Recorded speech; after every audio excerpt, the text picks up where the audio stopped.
kwento lang ito, para sa'yo. Oo, sa'yo na ginawa ko to para masabi ang nasa puso ko. Masabi ang katagang, ikaw ang gusto ko. Nakakaya mong sabihin pero kakayanin ko. Kakayanin ko kahit pagtawanan mo lang ako.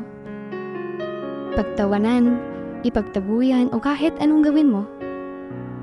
Masabi ko lang na mahal kita masaya at kontento na ako.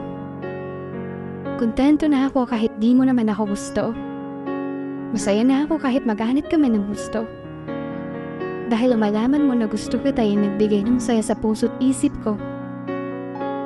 Nagbigay ng saya na sa'yo ko lang nadama. Nagbigay ng saya na di ko naramdaman sa iba. Alam mo ba? Kumpleto ang araw ko pag nandiyan ka. Sobrang saya ko pag nakikita kita. Ngiti mo pa lang ako'y nabibighani na. Minsan nga pinapangarap kong makasama ka. Makasama ka sa lugar na tayo lang dalawa.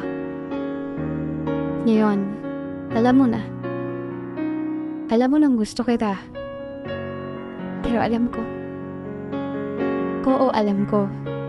Alam kong wala naman talaga akong pag-asa sa'yo. Dahil sino ba naman ako para mahalin mo? Sino ba naman ako para magkaroon ng lugar dyan sa puso mo? Sino ba naman ako kung ikukumpara sa taong pinapangarap mo? Kaya ako susuko na. Susuko na para di na masaktan pa. Susuko na para di na namala. Susuko na dahil hanggang magkaibigan talaga tayong dalawa. Susuko na dahil ang ikaw at ako ay malabo nang maging tayo.